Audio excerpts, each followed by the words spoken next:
In 1347, Brother Thomas of Canterbury collapsed during morning prayers and died 3 days later from what physicians called seed sickness, a condition they believed would kill any man who denied his body's natural release. Tonight, I'll whisper the secrets medieval doctors buried about celibacy, truths so dangerous the Church tried to silence them for 7 centuries. What if I told you that medieval physicians once prescribed what we now call sinful, not as temptation, but as medicine necessary for survival? Good evening, candlelit soul. Let the fire crackle against the stone walls of memory.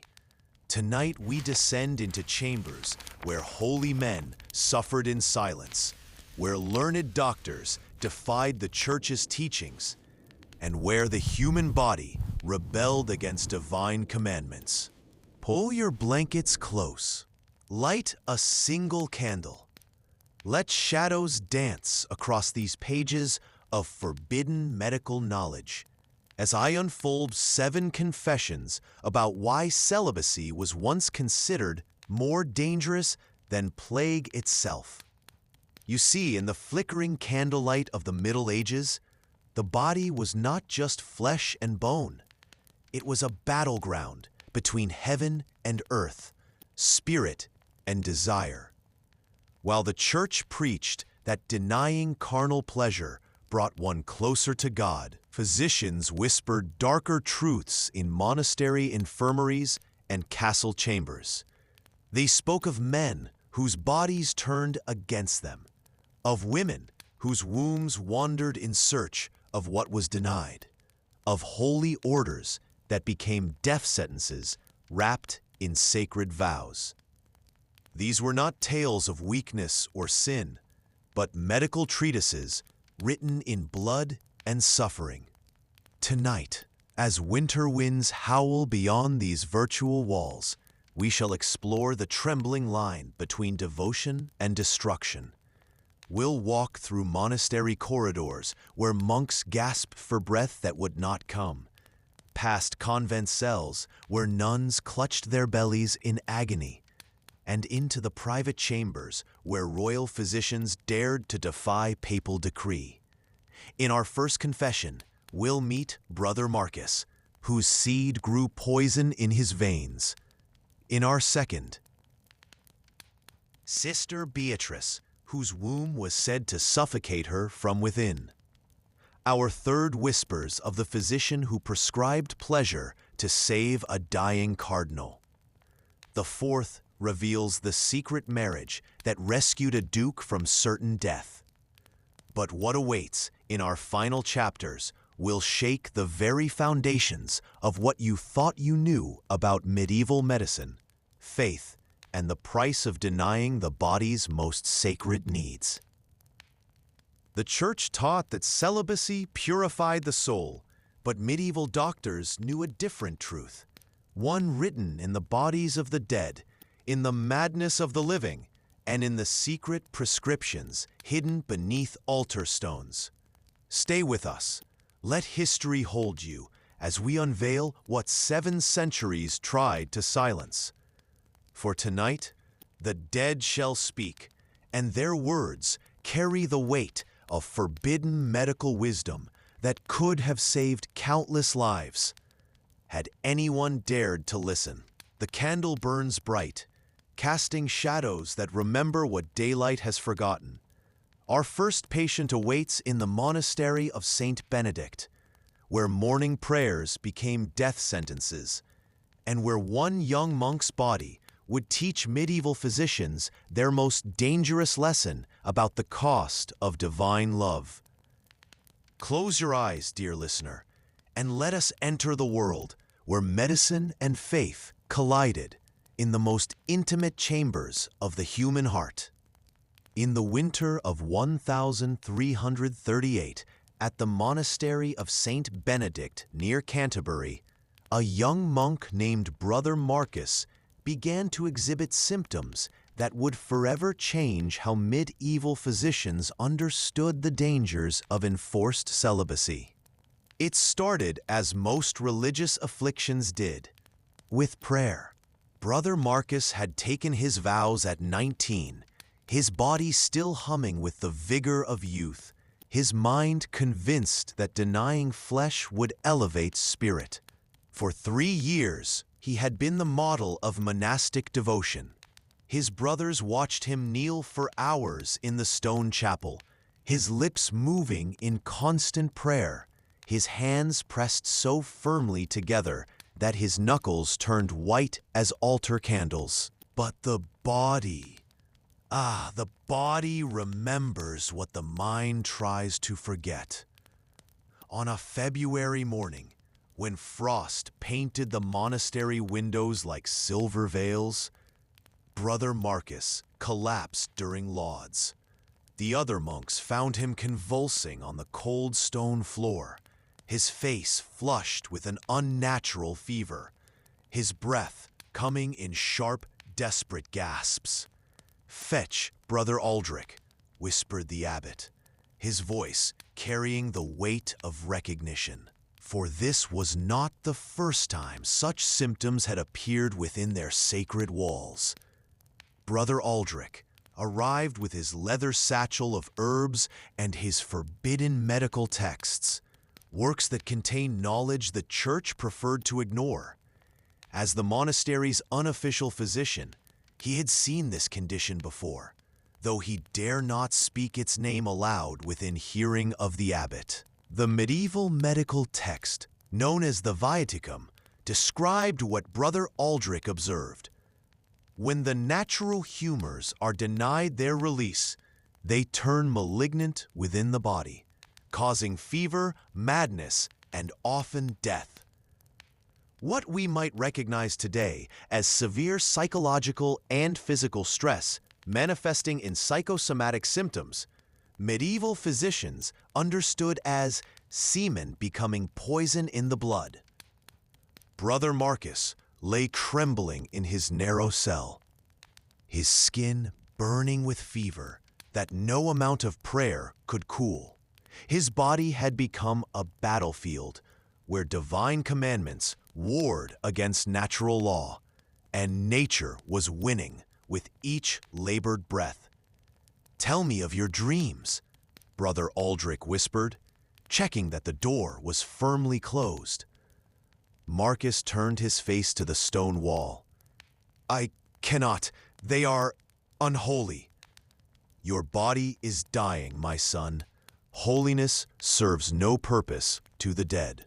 And so, in the flickering light of a single candle, Brother Marcus confessed to dreams that came every night, visions of warmth and touch that his waking mind rejected, but his sleeping body craved. Each morning, he woke in shame, believing his desires were proof of spiritual weakness rather than biological necessity. Brother Aldrich had studied the works of Avicenna, the great Persian physician whose medical texts were secretly consulted throughout Europe. Avicenna wrote extensively about what he called the disease of unnatural retention, a condition that could cause fever, delirium, and death in men who denied their bodies natural functions for extended periods.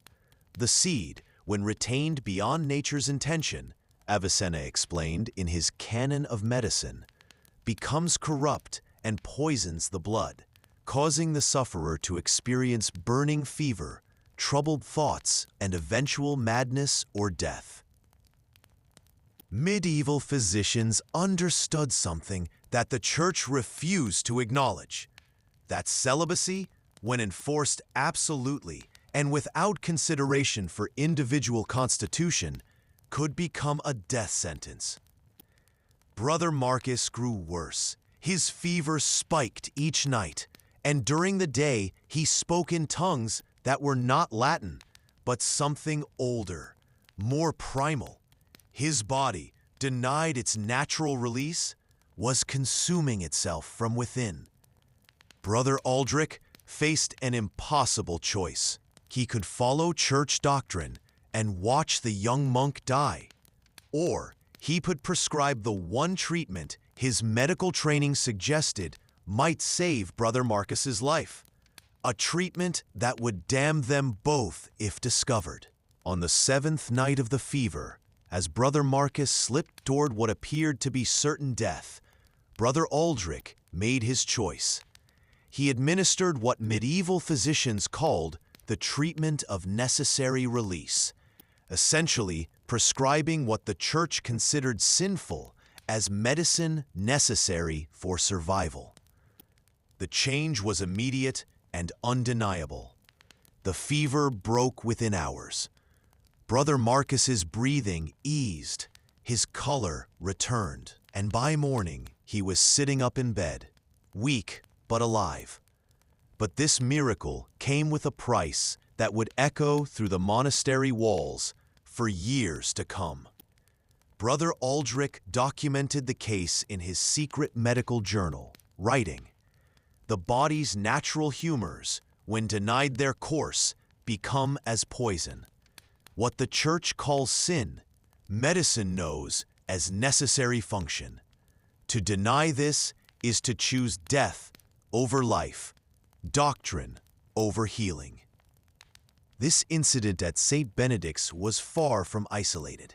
Throughout medieval Europe, monastery infirmaries began to whisper of similar cases, young men dying from what physicians privately diagnosed as enforced celibacy syndrome, though they dare not use such terms in official records. The contradiction was stark and dangerous. The Church demanded celibacy as proof of devotion, while medical science increasingly suggested that absolute celibacy could be lethal for certain constitutions. Caught between salvation and survival, how many chose the grave over the sin? As Brother Marcus recovered, he faced a choice that would define the rest of his days. He could remain in the monastery, knowing his body might betray him again, or he could leave the only life he had ever known. But what haunted Brother Aldrich most was not this single case, but the growing pile of evidence in his secret medical files. Evidence that suggested the Church's most sacred requirement might be its most dangerous commandment. The candle in Brother Marcus's cell flickered lower as he pondered a question that would torment him until his dying day. If God created the body's desires, why did denying them lead not to holiness, but to death? 2 years after Brother Marcus's near-fatal fever in the convent of Sacred Heart near Rouen, Sister Beatrice began to experience what medieval physicians called the wandering womb, a condition they believed could strangle a woman from within if her body was denied its natural purpose. Sister Beatrice had been the picture of devotion since taking her vows at 17. Now, 24, she spent her days in quiet prayer and manuscript illumination, her delicate hands painting golden halos around saints' heads, while her own body slowly began its rebellion against enforced celibacy. It began with what she described to Mother Superior as a restlessness in my belly, a feeling as though something alive moved within her, seeking what it could not find. The medieval medical understanding, drawn from ancient Greek texts by Hippocrates, held that a woman's womb was a living creature that wandered through her body when deprived of its natural function. "The womb is an animal which longs to generate children," wrote the physician Aretaeus in texts that medieval doctors still consulted. When it remains barren too long after puberty, it becomes distressed and causes many symptoms. On a gray October morning, Sister Beatrice collapsed during morning prayers, clutching her throat and gasping that something was choking her from within. The other nuns carried her to the infirmary, where she lay unable to speak, her eyes wide with terror as she pointed repeatedly to her neck. Mother Superior summoned Brother Aldrich, whose reputation for treating unusual maladies had spread quietly among religious communities throughout northern France. He arrived to find Sister Beatrice in what medieval medicine termed hysterical suffocation. the belief that her untethered womb had traveled upward and was now pressing against her lungs and throat. "Tell me," Brother Aldrich asked Mother Superior privately, "has Sister Beatrice ever spoken of dreams? Visions that disturb her sleep?" The Mother Superior's face flushed. "She has confessed to troubling nocturnal visions, inappropriate desires that she attributes to demonic temptation." Brother Aldrich nodded grimly. In his secret medical notes, he had begun to document a pattern among celibate religious women, what the ancient texts called hysteria, but which he was beginning to understand as the body's violent protest against unnatural denial. Medieval physicians believed that women's bodies required regular completion to maintain health. The 12th century medical school at Salerno taught that accumulated seed in women, like in men, could become toxic if not released. Female celibacy, they whispered in private consultations, was as potentially lethal as male celibacy. Sister Beatrice's condition worsened. She reported feeling as though her womb had risen to her chest and was squeezing her heart. Her breathing became labored, and she developed what medieval medicine called the green sickness, a pallor that they believed resulted from corrupted humors caused by sexual deprivation. In his banned copy of Constantine the African's medical texts, Brother Aldrich read, "Young women who abstain completely from Venus suffer from retention of seed, which corrupts and sends poisonous vapors throughout the body, causing madness, suffocation, and death." The prescribed medieval treatment was shocking in its directness, yet medical necessity demanded consideration of what the Church forbade. Medieval physicians spoke in careful euphemisms about manual relief and therapeutic manipulation, treatments that addressed the body's needs while attempting to preserve religious propriety. Brother Aldrich faced the same terrible choice he had faced with Brother Marcus. Watch Sister Beatrice die from adherence to religious law, or prescribe treatment that could save her life but damn his soul. Sister Beatrice's attacks grew more frequent and severe. During one episode, she cried out that she could feel her womb crawling up through my chest like a serpent seeking my throat. Her body convulsed as she gasped for air that seemed to evade her lungs. The medieval medical understanding was that celibacy could literally kill women by causing their reproductive organs to wander and suffocate other vital organs. While we now understand these symptoms as severe anxiety and conversion disorders brought on by sexual repression, medieval physicians saw them as proof that denying the body's natural functions was medically dangerous. On the 10th night of her suffering, as Sister Beatrice lay pale and barely breathing, Brother Aldrich made his decision. Working in absolute secrecy, he administered what medieval medical texts called the treatment for wandering womb, a procedure designed to return the womb to its proper place through what we would now recognize as therapeutic intervention, addressing sexual tension. The change was as dramatic as it had been with Brother Marcus. Sister Beatrice's breathing eased, her color returned, and the sensation of internal choking disappeared. But like Brother Marcus, her recovery came with profound moral implications. In his secret journal, Brother Aldrich wrote, "The female body, when denied its natural course, rebels more violently than the male. What we call devotion, the body knows as death. How many holy women have died not as martyrs to faith, but as victims of our ignorance." Sister Beatrice recovered, but her experience left her fundamentally changed. She had learned that her body's desires were not demonic temptations, but biological necessities, needs so powerful that denying them could literally kill her. Medieval medical texts from this period begin to show increasing awareness of what physicians privately called the celibacy crisis. Young, healthy individuals entering religious life were falling ill and dying from conditions that seemed directly related to sexual deprivation.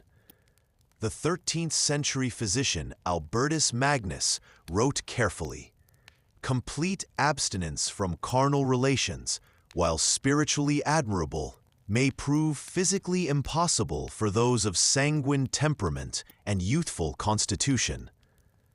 Sister Beatrice faced a choice that would define her remaining years: continue her religious vocation knowing her body might rebel again, or abandon the only life she had ever known for the sake of physical survival. But her case raised larger questions that haunted medieval physicians. If God created the body's desires, why did denying them lead to such suffering? Was devotion that required potential death truly devotion? Or was it merely elaborate suicide? As Sister Beatrice knelt in the chapel the morning after her recovery, she whispered a prayer that would have shocked her confessor. "Lord, help me understand why the body you created wars so fiercely against the devotion you command."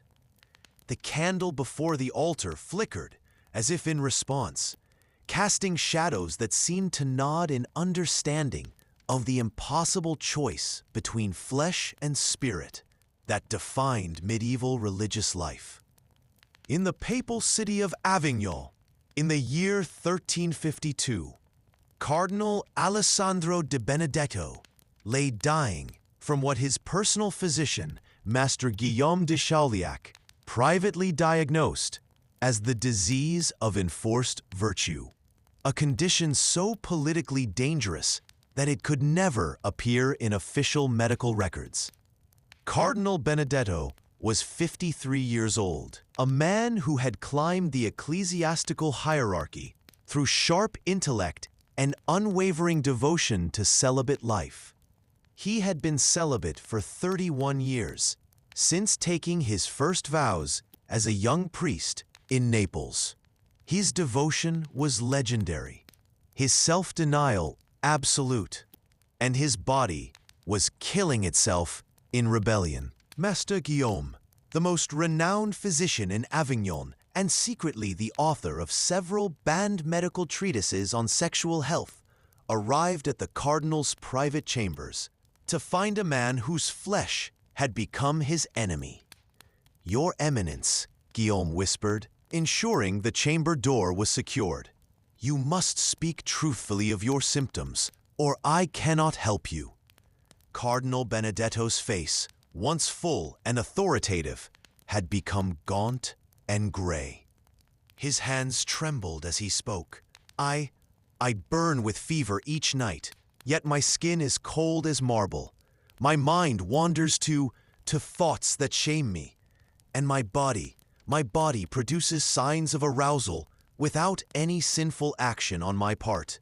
It torments me constantly." Master Guillaume nodded. He had seen similar cases among high-ranking clergy throughout Europe.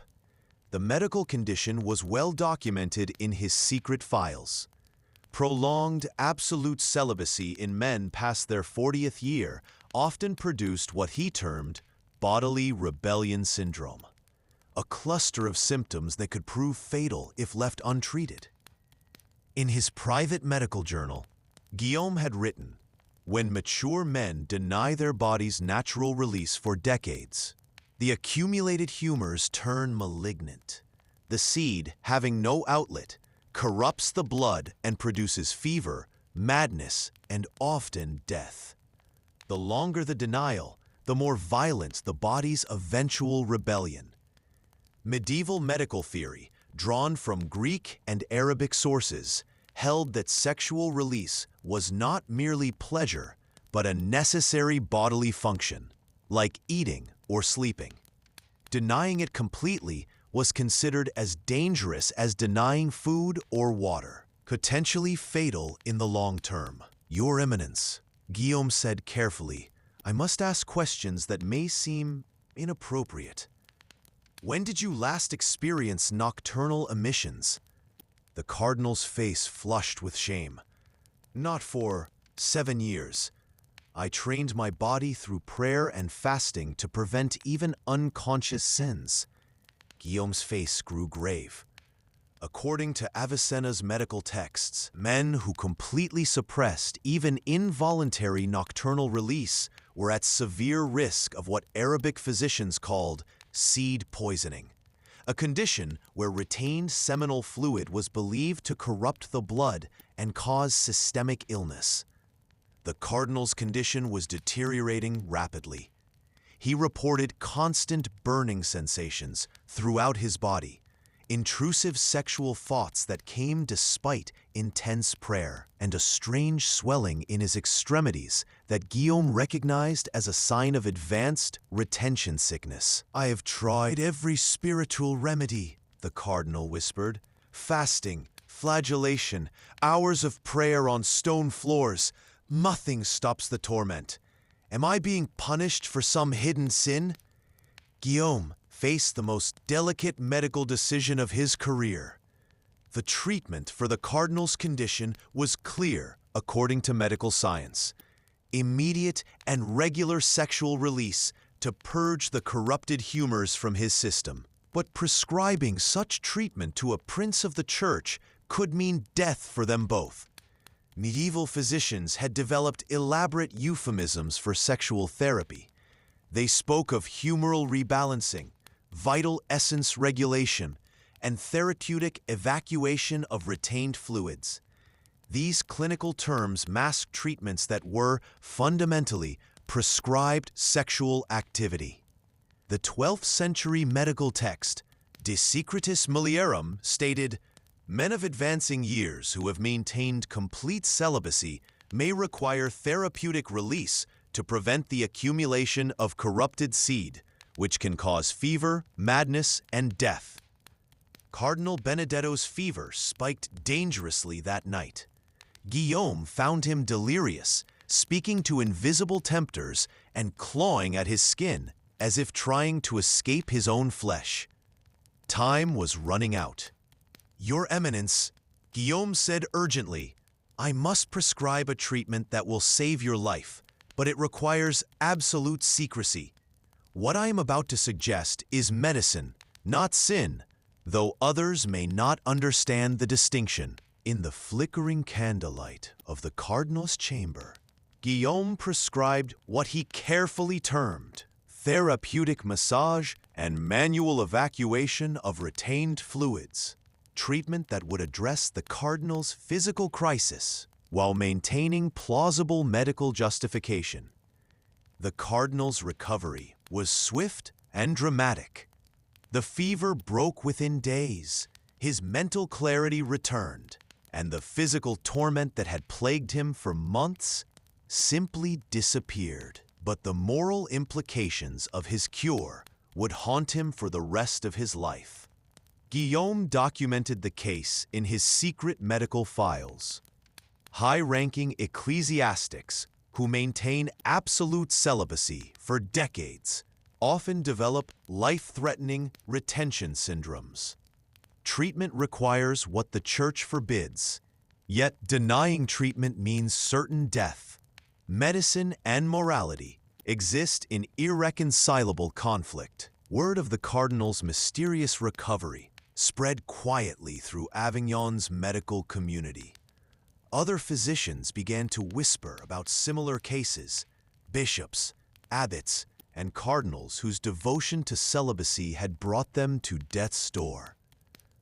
The 14th century physician, Guy de Chauliac, wrote carefully, "Certain maladies of religious men require treatments that cannot be spoken of openly. Yet without such treatments, death is certain. The physician must choose between the patient's life and social acceptability." Cardinal Benedetto lived for 12 more years, but his secret haunted him.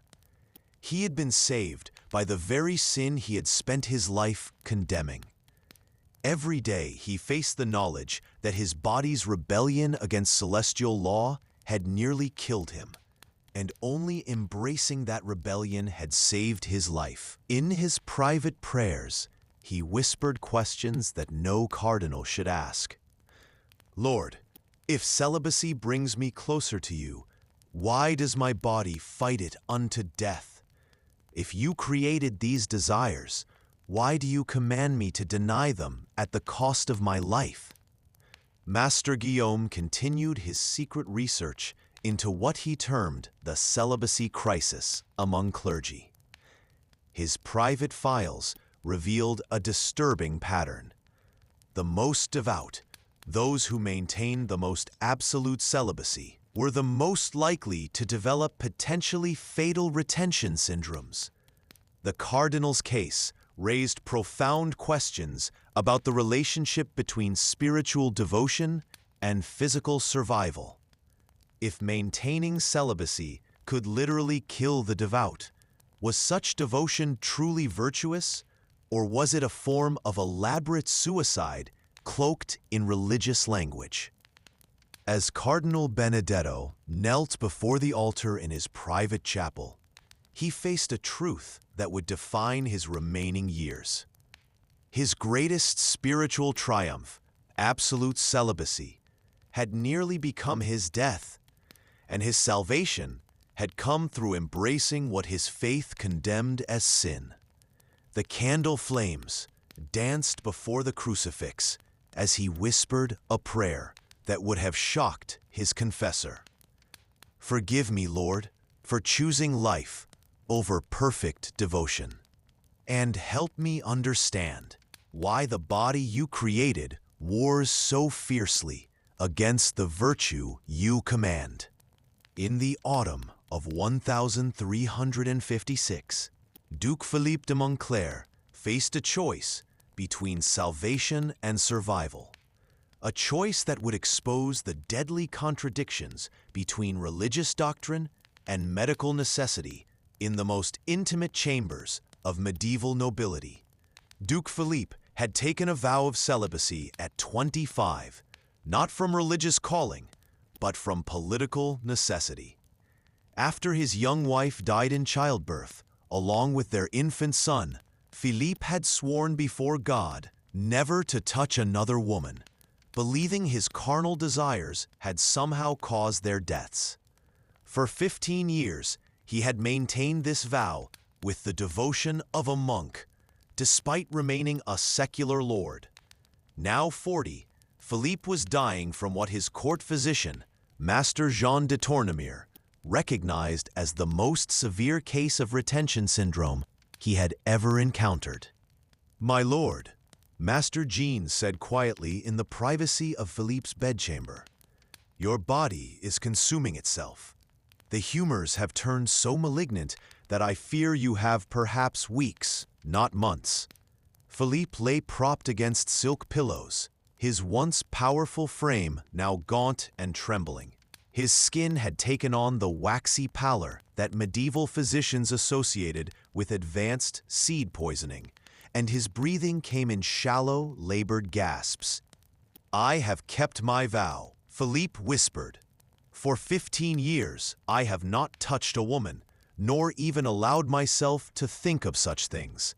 If God chooses to take me for this devotion, so be it." Master Jean had studied under the great physicians of Montpellier and had access to medical texts that most doctors never saw. The case was clear.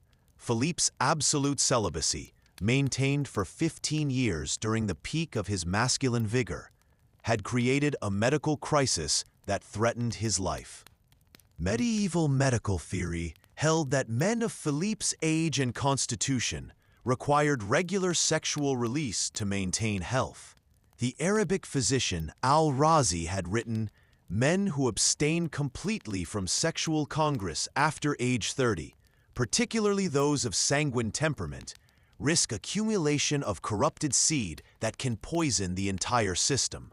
Philippe's symptoms were textbook examples of what medieval physicians called noble celibacy syndrome, a condition they observed primarily among aristocrats who took personal vows of chastity while remaining in secular life, lacking the structured spiritual support of monastic communities.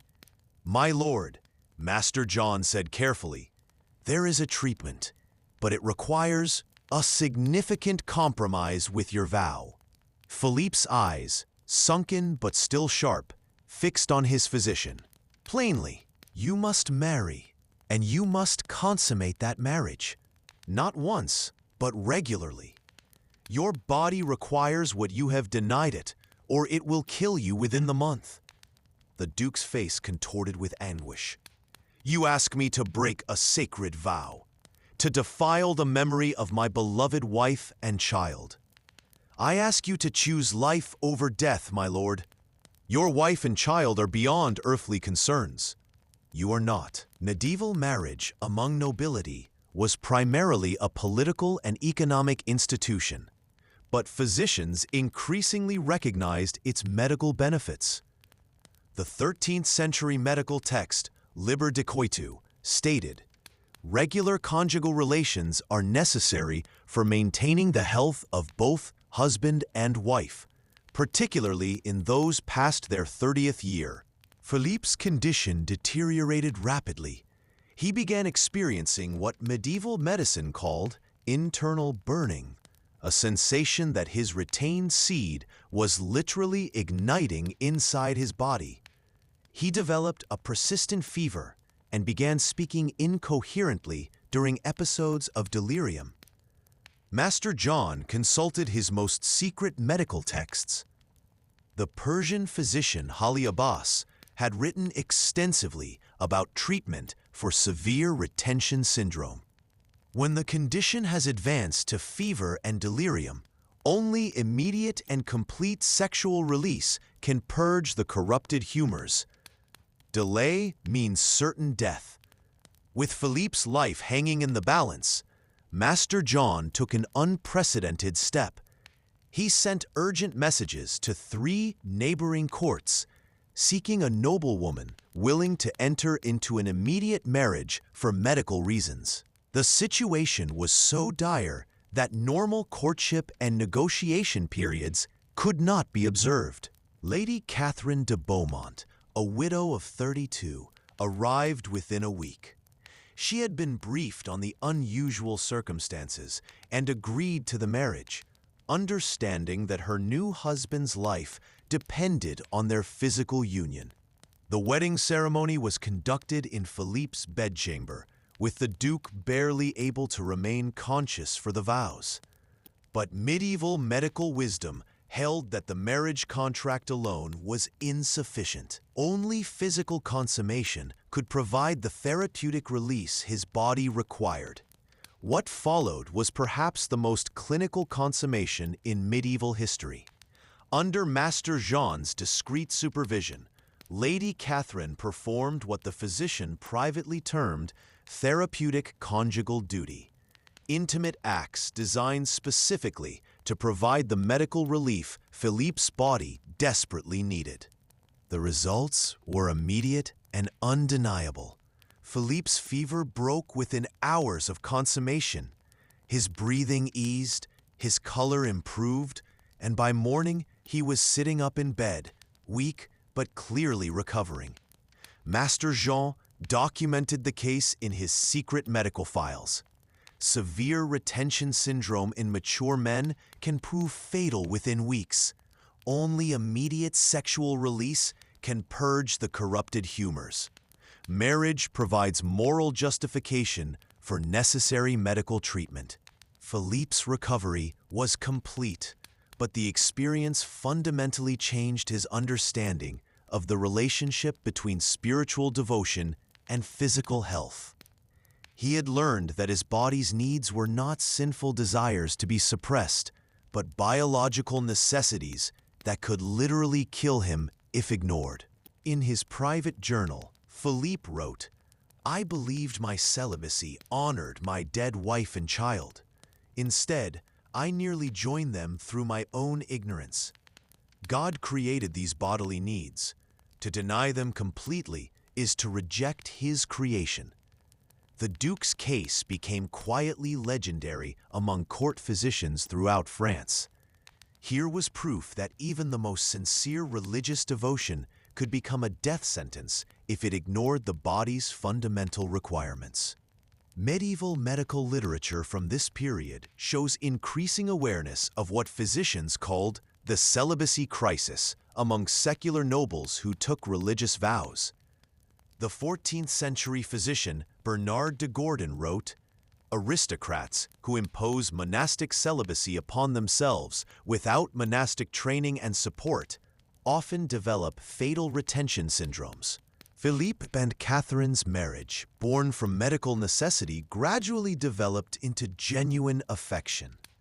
Catherine understood that she had literally saved her husband's life through intimate acts that society viewed as wifely duty, but which were, in reality, life-preserving medical treatment. The Duke lived for 23 more years, but he never forgot the lesson his near death had taught him. The body's needs were not spiritual weaknesses to be conquered, but biological realities to be respected. His devotion to his first wife's memory had nearly killed him. True love, he learned, required him to choose life. In his final years, Philippe often counseled young noblemen against taking hasty vows of celibacy. "Honor the dead," he would say, "but do not join them unnecessarily. The body God gave you is not your enemy. Ignoring its needs is." As Duke Philippe knelt in his private chapel on the anniversary of his desperate wedding, he offered a prayer that reflected his hard-won wisdom. "Lord, thank you for teaching me that true devotion lies not in denying your creation, but in honoring both spirit and flesh as gifts from your hand." The candle flames flickered before the altar, where he had nearly died from misguided devotion, their light a reminder that sometimes salvation comes not through denial, but through acceptance of our most human needs. In the winter of 1361, Mother Abbess Marguerite of the convent of St. Clare possessed knowledge so dangerous that keeping it could save lives, while revealing it could cost her own. Hidden within her private scriptorium was a medical manuscript that documented the deadly truth about female celibacy, knowledge that challenged the very foundations of monastic life. Mother Marguerite had been abbess for 12 years, and in that time, she had watched 7 young nuns die from what the Church called spiritual purification, but which she had come to recognize as medical catastrophe. At 51, she was old enough to remember a time before such extreme interpretations of celibacy, and wise enough to understand what those deaths really meant. The manuscript had come to her through Brother Aldrich, passed secretly from monastery to convent, as physicians throughout Europe began documenting what they privately called the Virgin's disease, a cluster of symptoms that appeared almost exclusively in young women who had taken vows of absolute celibacy.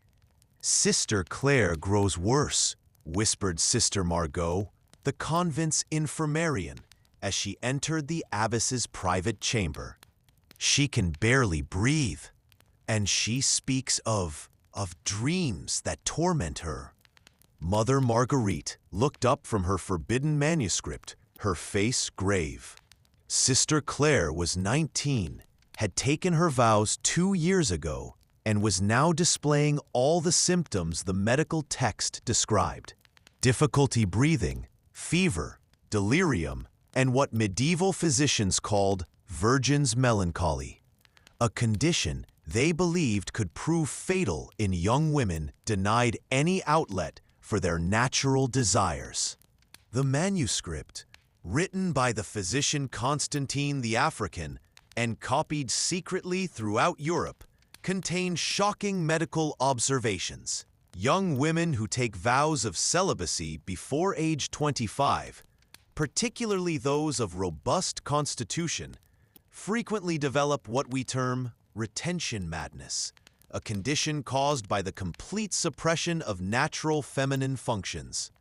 Medieval medical theory held that women, like men, required some form of sexual. Mother Marguerite had seen this pattern repeatedly.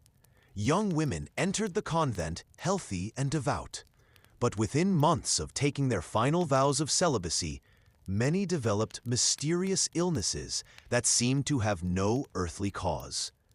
The Church attributed these deaths to spiritual ecstasy or divine calling, but the abbess had begun to suspect a more troubling truth. Sister Clare's condition worsened.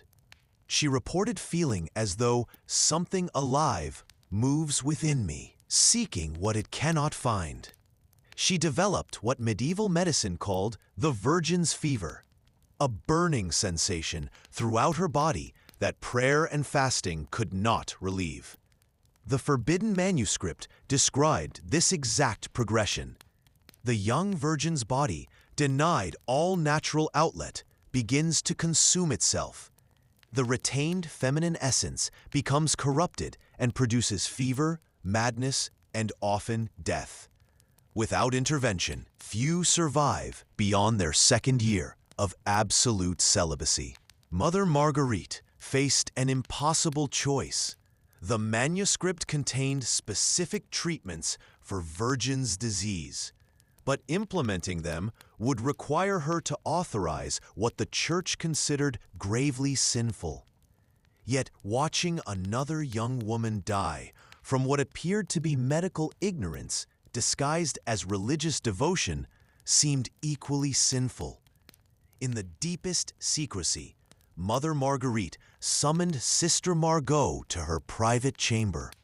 "What I'm about to show you must never be spoken of outside these walls," she whispered, opening the forbidden manuscript. "But I believe it may save Sister Clare's life." The treatment described in the medical text was shocking in its directness. Medieval physicians had developed what they called therapeutic interventions for virgin's disease, procedures designed to provide the physical release that celibate women's bodies apparently required for survival. The physician Constantine writes that young nuns may require manual intervention to prevent the fatal accumulation of corrupted feminine humors. Mother Marguerite explained carefully, "What we call sin, he calls medicine." Sister Margot's face flushed. "Mother Abbess, surely you cannot mean—" "I mean that 7 young women have died in my care from this same condition. If there is medical knowledge that might save the 8th, how can I ignore it in favor of doctrine that may be based on ignorance rather than divine wisdom?" Medieval medical understanding of female sexuality was limited but not non-existent. Physicians recognized that women experienced sexual desire, and that completely suppressing it could have health consequences. The 12th century medical school at Salerno taught that both men and women required some form of sexual release for optimal health. Mother Marguerite made a decision that would haunt her for the rest of her life. That night, under cover of absolute darkness, she and Sister Margot administered what the manuscript called therapeutic intervention for retained feminine essence, treatment that addressed Sister Clare's physical crisis through what modern medicine might recognize as therapeutic release of sexual tension. The results were as dramatic as they had been in the cases of Brother Marcus and Cardinal Benedetto. Sister Clare's fever broke, her breathing eased, and the torment that had plagued her for weeks simply vanished. But like the others who had been saved by embracing what the Church forbade, her recovery came with profound moral implications. "Mother Abbess," Sister Clare whispered the next morning, "I feel renewed. but I am also deeply ashamed. How can something so sinful bring such relief? Mother Marguerite took the young nun's hands in hers. Perhaps, she said carefully, what we call sin, God calls necessary function. The body he gave you is not your enemy, child. In her secret journal, Mother Marguerite documented what would become one of the most dangerous medical observations in medieval Europe. Young women who maintain absolute celibacy often develop symptoms that mimic spiritual ecstasy, but are, in reality, medical emergencies. Treatment requires what doctrine forbids, yet without treatment, death is certain. Word of Sister Claire's miraculous recovery spread quietly through the convent. Other nuns began to approach Mother Marguerite privately, confessing to similar symptoms and seeking the help that had saved their sister. The abbess found herself operating what amounted to a secret medical practice within the walls of her own convent. The forbidden manuscript became her most treasured and most dangerous possession. It contained knowledge that could save lives, but possessing it was heretical, and using it was potentially fatal if discovered by church authorities. Medieval medical texts from this period show increasing awareness of what physicians privately called the convent crisis. Young women entering religious life were falling ill and dying at alarming rates from conditions that seemed directly related to the enforcement of absolute celibacy. The 13th century physician Trotula of Salerno had written, "Women who are completely denied the natural function of their bodies often develop fever, madness, and death. This is not spiritual trial, but medical emergency." Mother Marguerite continued her secret practice for 3 more years, saving the lives of 11 young nuns through treatments that the church would have considered damnable. But each life saved added to her burden of dangerous knowledge. In 1364, a visiting bishop arrived to conduct a formal inspection of the convent. Mother Marguerite burned the forbidden manuscript the night before his arrival. Watching centuries of life-saving medical knowledge turn to ash rather than risk the lives of her nuns. Sister Claire, now healthy and devoted, never forgot that her life had been saved by embracing what her faith condemned.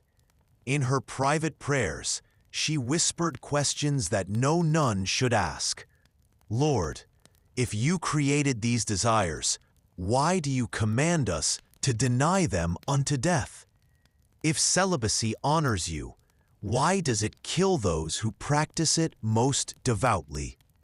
The abbess lived with the knowledge that she had saved lives by violating her most sacred vows. Every day, she faced the contradiction between medical necessity and religious doctrine, a contradiction that had cost countless lives throughout medieval Europe. As Mother Marguerite knelt in her private chapel for the last time before her own death in 1378, she offered a prayer that reflected her decades of secret knowledge.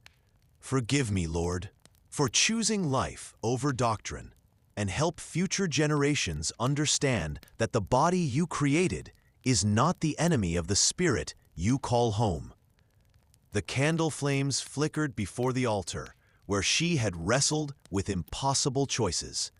Their light a testament to the hidden truth that sometimes salvation comes not through denial, but through understanding the sacred nature of our most human needs. In the year 1369, Master Bartholomew of Winchester completed a medical manuscript so dangerous that he hid it within the walls of his private study, knowing that possessing it could cost him his life, yet believing that destroying it could cost countless others theirs. The manuscript, titled De Morbo Celibatis, on the disease of celibacy, contained 15 years of secret medical observations, documenting what Master Bartholomew had come to understand as the most widespread yet unacknowledged medical crisis in medieval Europe. Master Bartholomew had not set out to challenge church doctrine. A devout man who had treated bishops, abbots, and cardinals throughout England, he had simply begun to notice a pattern among his religious patients. A pattern so consistent and so deadly that his medical conscience would no longer allow him to ignore it.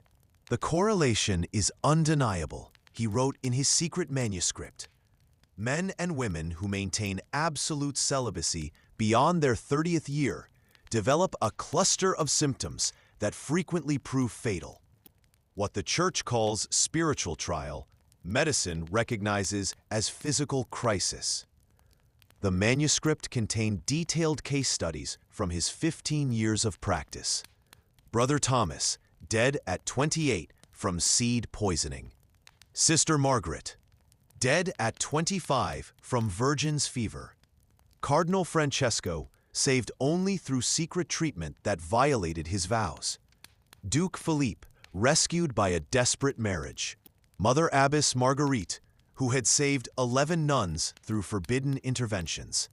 Master Bartholomew had documented over 80 cases of what he termed celibacy syndrome, a medical condition characterized by fever, delirium, respiratory distress, and often death in individuals who maintained absolute sexual abstinence for extended periods.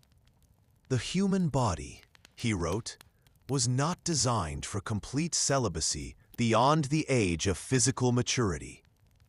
Those who attempt it, particularly individuals of robust constitution, often pay with their lives for ignoring this fundamental biological truth.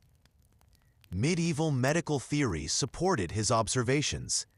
Ancient Greek texts described the need for regular sexual release to maintain health. Arabic physicians had written extensively about the dangers of complete abstinence. Even some early Christian medical writers had acknowledged that total celibacy could be physically harmful. But by the 14th century, church doctrine had become so rigid in its demands for clerical celibacy that questioning it medically was tantamount to heresy. Master Bartholomew knew that his manuscript could be used as evidence of dangerous thinking. Yet his oath as a physician compelled him to document what he had observed. "I have watched too many die from enforced virtue," he wrote. Young men and women whose only sin was taking their religious vows too seriously, who believed that complete denial of the flesh would bring them closer to God, only to discover that such denial brought them closer to death. The manuscript contained specific medical protocols for treating celibacy syndrome. Master Bartholomew had developed what he called graduated therapeutic intervention, a systematic approach to addressing the medical crisis caused by prolonged sexual abstinence. Stage 1 involved what he termed nocturnal regulation therapy, treatments designed to restore the body's natural cycles of sexual release through controlled dreaming and relaxation techniques. Stage 2 included manual therapeutic intervention, clinical procedures that provided necessary physical release while maintaining medical rather than sexual context. Stage 3, reserved for the most severe cases, required what he euphemistically called conjugal medical therapy, essentially prescribing marriage and regular sexual activity as life-saving medical treatment. Each stage represents a compromise between medical necessity and religious propriety, he wrote. The physician must balance the patient's physical survival against their spiritual concerns, though I have observed that death serves neither body nor soul. Master Bartholomew's most controversial observation concerned the relationship between extreme devotion and medical risk. The most devout individuals, those who maintained the most absolute celibacy, were the most likely to develop fatal celibacy syndrome. Paradoxically, he noted, those who serve God most faithfully through complete celibacy are the most likely to die from that very faithfulness. This suggests either that God intends such devotion to be fatal, or that our understanding of divine will regarding celibacy is fundamentally flawed. The manuscript included detailed anatomical observations about the physical effects of prolonged celibacy. Master Bartholomew had performed secret autopsies on religious individuals who had died from mysterious illnesses, finding what he believed to be physical evidence of corrupted retention in their reproductive organs. The bodies of those who die from celibacy syndrome show clear signs of internal poisoning, he wrote. The reproductive organs appear swollen and discolored, as if the retained essences had indeed become toxic to the surrounding tissues. Master Bartholomew also documented the psychological effects of extreme celibacy. Patients often reported intrusive sexual thoughts, vivid erotic dreams, and what he termed flesh phantoms, sensations of sexual arousal that occurred without any external stimulus. The mind and body are not separate entities, he observed. When the body's needs are completely denied, the mind often rebels, producing thoughts and sensations that torment the individual who seeks only spiritual purity. Perhaps most dangerously, the manuscript questioned the theological basis for mandatory clerical celibacy. Master Bartholomew had studied early church history and found that celibacy requirements had evolved over centuries, often for political rather than purely spiritual reasons. If God intended all clergy to be celibate, he wrote carefully, why did he create bodies that sicken and die from complete abstinence? Either divine design is flawed, or human interpretation of divine will has strayed from truth. The manuscript contained a secret appendix listing physicians throughout Europe who had observed similar patterns but dare not speak openly about them. Master Bartholomew had corresponded covertly with medical practitioners from Paris to Rome, finding that the celibacy crisis extended far beyond England. We are not isolated observers, he noted. Physicians throughout Christendom report similar cases, similar deaths, similar desperate treatments. The pattern is too consistent to be coincidental, too widespread to be ignored. Master Bartholomew lived in constant fear that his manuscript would be discovered. He had created multiple copies, hidden in different locations, believing that the medical knowledge contained within was too important to risk losing entirely. In his final entry, written just months before his death in 1371, Master Bartholomew reflected on the terrible choice he had faced between religious conformity and medical truth. I have documented what I have observed, knowing that these observations challenge sacred doctrine. Yet how can I, as a physician sworn to preserve life, ignore knowledge that could save lives, regardless of how uncomfortable that knowledge might be? Master Bartholomew died suddenly, some whispered suspiciously, and his manuscript vanished from his study. But copies survived, hidden in monastery libraries and private collections, waiting for a time when medical truth might overcome religious dogma. The forbidden knowledge contained in De Morbo Celibatis would influence physicians for centuries, though always in secret, always in shadow, always with the understanding that some truths are too dangerous to speak aloud, yet too important to forget entirely. As the candle burned low in Master Bartholomew's empty study, it cast shadows on the wall where his life's work had once been hidden.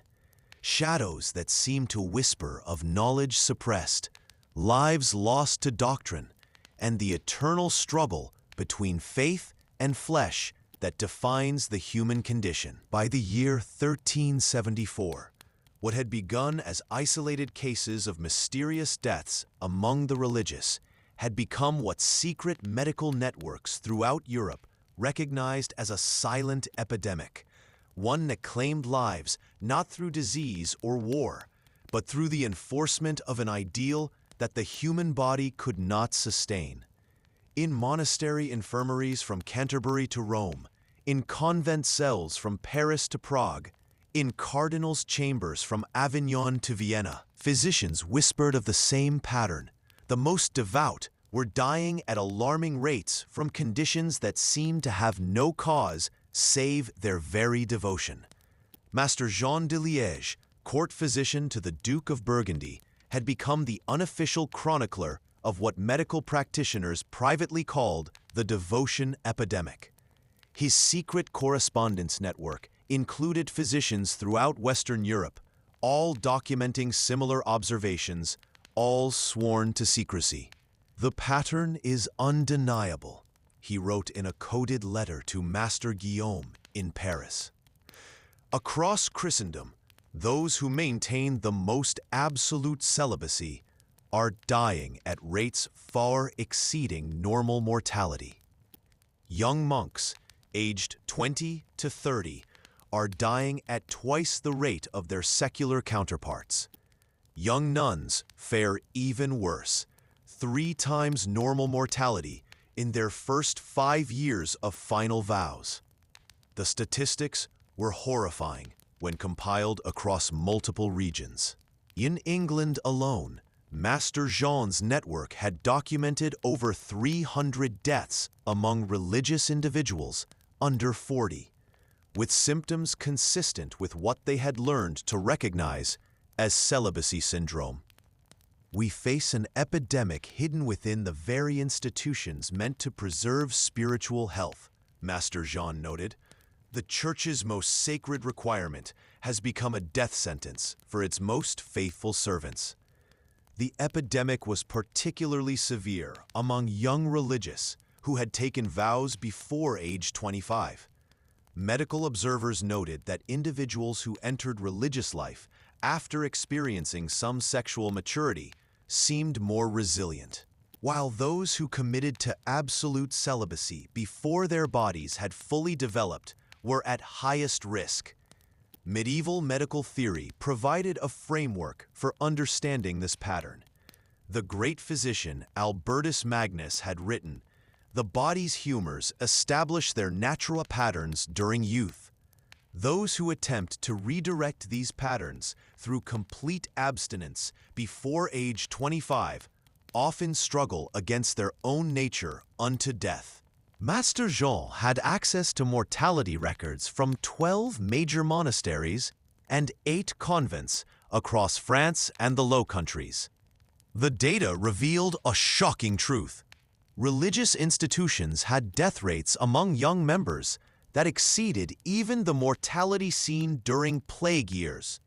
In the monastery of Saint Denis, he documented, of 30 novices who took final vows between 1630 and 1670, 11 have died from mysterious ailments consistent with celibacy syndrome.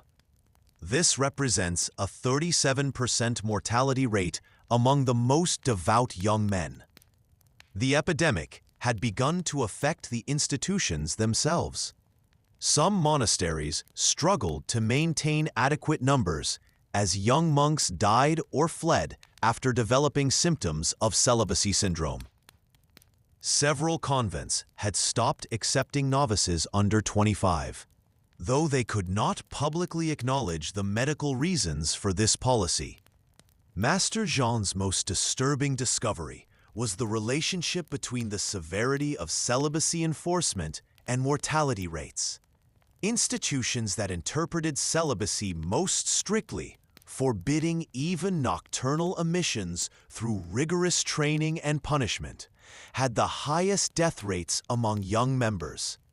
The Abbey of Cluny, renowned for its extreme interpretation of celibate discipline, has lost 18 young monks in the past decade to conditions we now recognize as celibacy syndrome, Master Jean noted. Meanwhile, the Monastery of Saint-Germain, which quietly tolerates certain natural bodily functions, has lost only 3 members to similar ailments. The epidemic had created an underground network of physicians who specialized in treating celibacy syndrome. These medical practitioners developed elaborate codes and euphemisms to discuss treatments that could save lives but could never be officially acknowledged. Therapeutic humoral rebalancing, vital essence regulation, and retention syndrome intervention became standard terms in medical correspondence that dealt with religious patients suffering from the effects of enforced celibacy.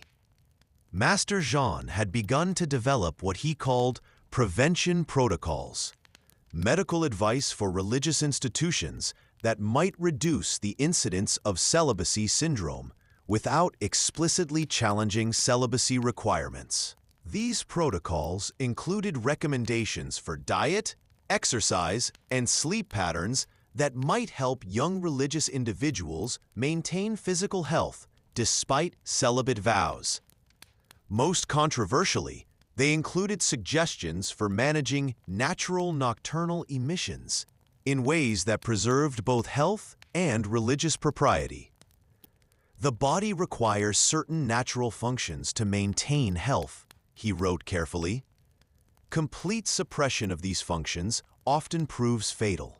Wise religious leadership might acknowledge that God's design includes certain biological necessities that cannot be entirely overcome through spiritual discipline alone. The epidemic had also revealed disturbing variations in how celibacy was interpreted and enforced. Some religious institutions had developed practical accommodations that allowed for survival while maintaining the appearance of strict celibacy, while others enforced absolute standards that frequently proved fatal. Master Jean documented cases of monasteries where unofficial relief practices had evolved among the brothers, creating systems that addressed biological needs while maintaining religious facade. These institutions had significantly lower mortality rates among young monks. Survival often depends not on the official interpretation of celibacy, he observed, but on the unofficial accommodations that develop within religious communities. Those institutions that quietly acknowledge human limitations tend to preserve more lives than those that enforce absolute standards. The epidemic had begun to influence recruitment into religious life. Families had started to notice that sending their youngest and most devout children into religious service often meant losing them to mysterious ailments within a few years. Some regions began to see declining numbers of religious vocations among the young. Parents whisper of the monastery sickness that claims young monks, Master Jean noted. Though they cannot name the cause, they have observed the pattern. The most devoted children often die within years of taking final vows. Medical practitioners treating celibacy syndrome had also observed that recovery was possible, but often required compromises that challenged religious vows. Many individuals who develop celibacy syndrome could be saved through appropriate medical intervention, but such treatment typically required acknowledgement of bodily needs that religious doctrine denied. The tragedy of this epidemic, Master Jean wrote in his final report, is not that it claims lives, but that those lives could be saved through knowledge we possess yet dare not apply openly. We know how to treat celibacy syndrome, but treating it effectively often requires embracing what the Church forbids. As Master Jean compiled his final statistics on the devotion epidemic, the numbers told a story that challenged the very foundations of medieval religious life. Across Europe, the enforcement of absolute celibacy was killing the faithful at rates that exceeded natural disasters. "We face a choice," he concluded, "between preserving doctrine and preserving lives. The current interpretation of clerical celibacy appears to be medically unsustainable. Either we must modify our understanding of what God requires, or we must accept that serving God faithfully often requires dying young." The candle burned low in Master Jean's study as he sealed his final report on the devotion epidemic, a document that would remain hidden for centuries, its terrible truth too dangerous to acknowledge, yet too important to forget entirely. In the shadows cast by that dying flame lay the evidence of a tragedy that had unfolded across medieval Europe. An epidemic of faith so pure it killed, devotion so complete it destroyed, and love of God so absolute it led not to eternal life, but to early death. And so we leave the candlelit chambers where faith and flesh waged their eternal war. Chambers where the most devout paid the ultimate price for perfect love of God. Now you know what 7 centuries tried to hide. You've heard the whispered confessions of physicians who chose healing over doctrine, of religious who discovered that denying the body could destroy the soul they sought to save, of an epidemic hidden within the very institutions meant to preserve spiritual health. The shadows have spoken their secrets, secrets of Brother Marcus, whose seed became poison in his veins, of Sister Beatrice, whose womb wandered in search of what was denied, of Cardinal Benedetto, saved by embracing what his faith condemned as sin, of Duke Philippe, whose desperate wedding rescued him from death, disguised as devotion. These were not stories of weakness, but of bodies created by God, yet commanded to war against his own design. They reveal a truth that medieval medicine understood but dare not speak, that complete celibacy, enforced absolutely, could become a death sentence for those who practiced it most faithfully. We still hide the same wounds, still struggle with the same contradictions between spiritual ideals and biological realities. The battle between flesh and faith that killed so many medieval souls continues today in different forms, in different chambers, but with the same fundamental question. How do we honor both the body God created and the spirit he calls home? The medieval physicians who documented these cases knew something we often forget, that the body is not the enemy of the spirit, but its earthly vessel, deserving of respect and care, rather than destruction disguised as devotion. Tonight, as you drift toward sleep, remember the courage of those secret healers who chose life over doctrine, who preserved forbidden knowledge that saved lives even as it challenged faith. Remember Master Bartholomew, hiding his manuscript within stone walls.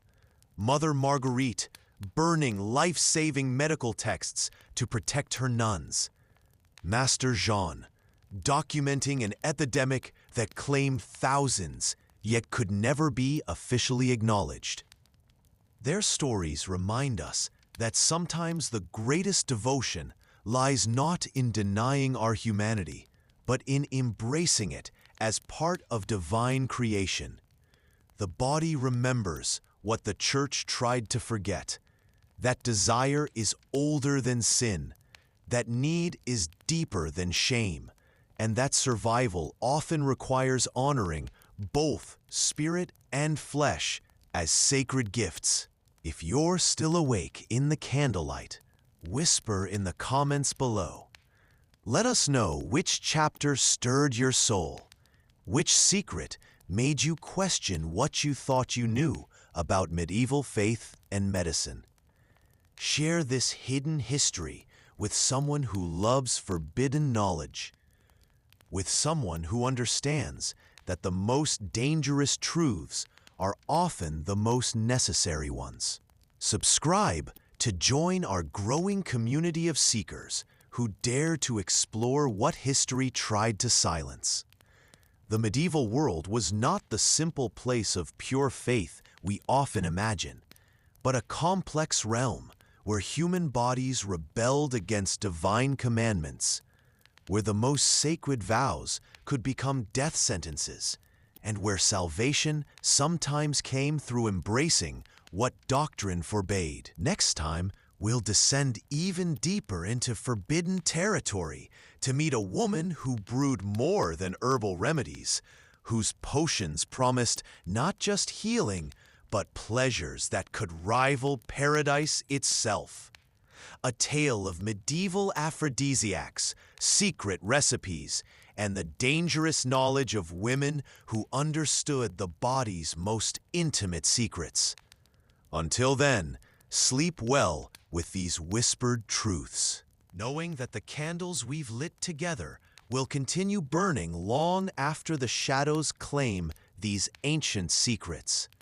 The dead have spoken through our voices tonight, sharing knowledge that costs them everything, yet might save others from the same tragic devotion. Rest now, fellow seeker of forbidden history.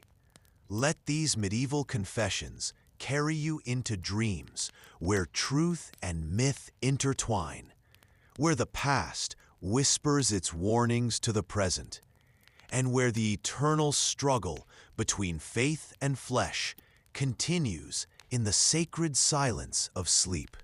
The body remembers, even when the church forgets, even when doctrine denies, even when faith demands the impossible price of life itself. Sleep well, candle-lit soul, and remember what the shadows have taught us tonight about the dangerous devotion that history tried to hide.